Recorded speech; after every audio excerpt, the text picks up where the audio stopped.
Egypt کی valley of the king میں سے جب ایجپشن کنگ ٹوٹر خامون کا خزانے سے بڑا ٹوم ڈسکور کیا گیا تو اس خبر میں پوری دنیا میں ہلچل مچا دی تھی۔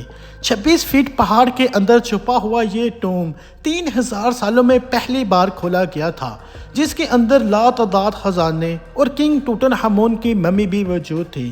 اس ٹوم میں سے ملنے والا سونا بالکل پیور تھا اور اس کا ٹوٹل وزن 1,30,000 تولہ سونے کے برابر تھا، جو ایک ٹویوٹا گاڑی کے وزن کے برابر بنتا ہے۔ ویسے تو اس ٹوم سے ملنے والا تمام خزانہ اور گولڈ پرائس لیس ہے، لیکن اگر ایک ایسٹیمیٹ بھی لگایا جائے تو آج کے دور میں اس کی قیمت 5.5 ارب روپیوں کے برابر ہے۔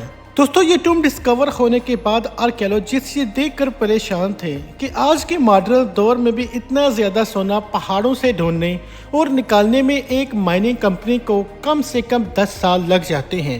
تو آخر 3000 سال پہلے، جب نہ ہی کوئی مشینری تھی نہ ہی کوئی ٹیکنالوجی تھی، تب اینشینٹ ایجپشن نے یہ سونا نکالا تو آخر کیسے اور کہاں سے نکالا تھا؟ انفو وائس کی ایک اور انفارمیٹیو ویڈیو میں ہم آپ کو خوش آمدید کہتے ہیں۔ دوستو، اگر آپ نے انفو وائس کو ابھی تک سبسکرائب نہیں کیا تو سبسکرائب کر دیں تاکہ آپ کو اور بھی ایسی ہی انفارمیٹیو ویڈیوز دیکھنے کو ملتی رہیں۔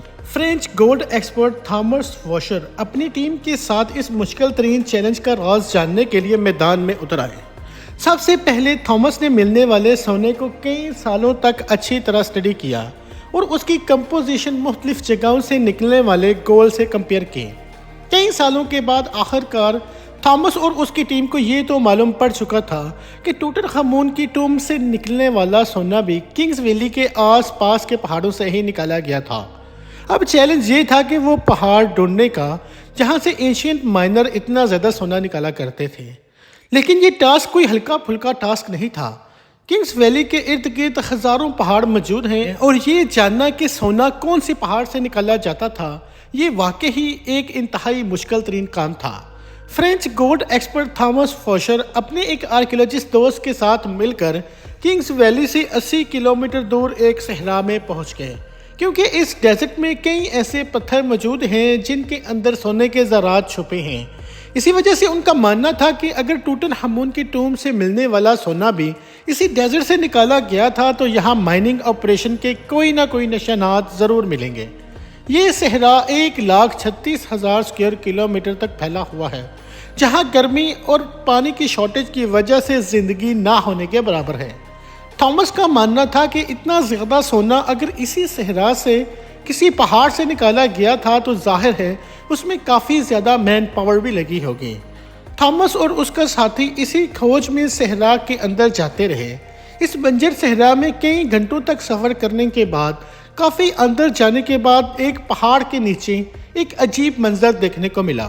قریب جا کر معلوم پڑا یہ قدیم زمانے کا کنواں تھا جو پوری طرح خشک پڑا ہوا تھا۔ یہ بات تو ظاہر تھی کہ یہ کنواں کسی دور میں یہاں سے گزرنے والے قافلوں کو پانی فراہم کیا کرتا تھا، لیکن حیرت انگیز طور پر یہاں کچھ اور بھی تھا جو اس کنویں سے زیادہ امپورٹنٹ تھا۔ جی ہاں، تھامس اور اس کے ساتھیوں کو یہاں ایک پرانا کمرہ بھی بنا ہوا دکھا جو اندر سے ایک عبادت گاہ کا منظر پیش کر رہا تھا۔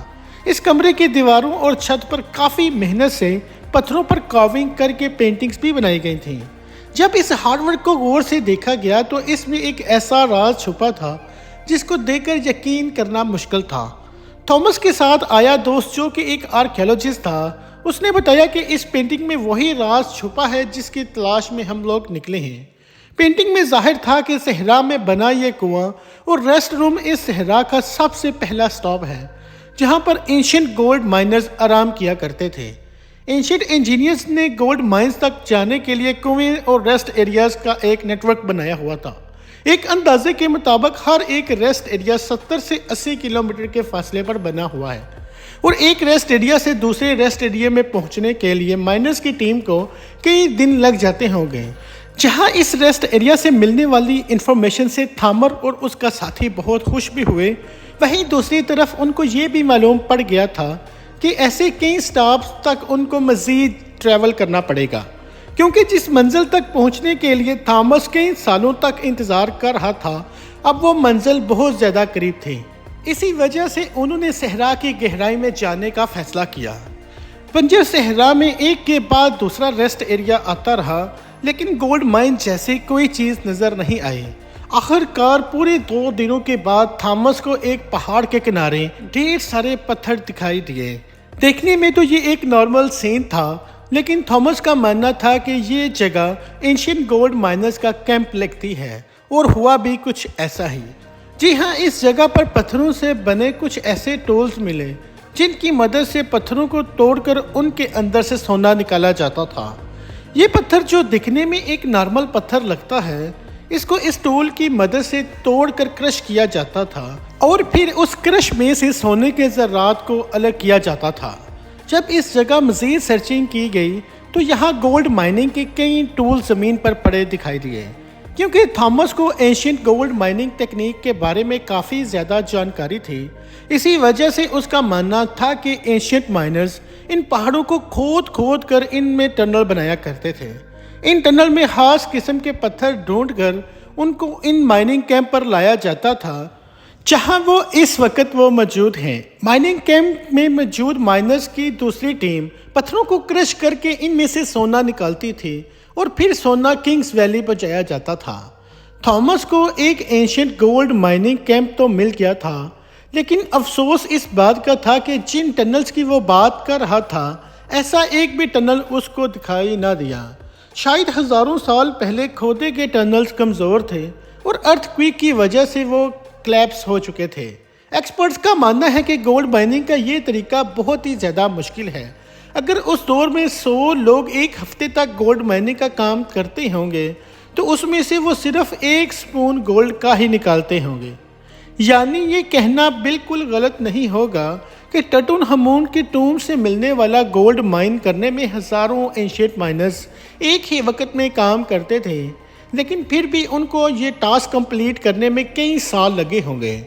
مائن کیا گیا سونا چھوٹے چھوٹے ذرات کی فارم میں کنگز ویلی میں بیچا جاتا تھا، جہاں پر ایک الگ ٹیم ان کو مختلف شیپس میں ڈالتی تھی، جس میں ٹوٹن خامون کا death mask, coffin, statues, jewellers, chairs اور گولڈ چیریٹ بھی شامل تھا۔